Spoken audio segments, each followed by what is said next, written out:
এই হলো আবার নারকেল কুড়ো আর নলেন গুড়। এটা দিয়ে আমি দেখাবো পিঠের জন্য যে নারকেলের পুর বানানো হয় সেটা কিভাবে বানাতে হয়।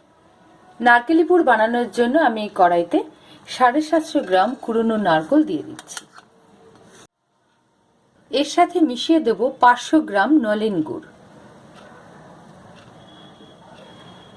2 টেবিল চামচ জল এর মধ্যে দিয়ে ভালো করে মিশিয়ে ঢাকা দিয়ে 10 মিনিট পাক করতে দেব।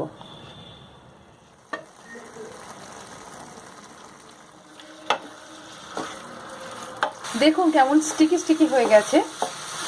আমার নারকেলি পুর প্রায় রেডি। এবার এর মধ্যে আমি একটু বেশি টেস্টের জন্য খোয়া ক্ষীর দিয়ে দেবো, আর দিয়ে দেবো এর মধ্যে একটু এলাচ গুঁড়ো।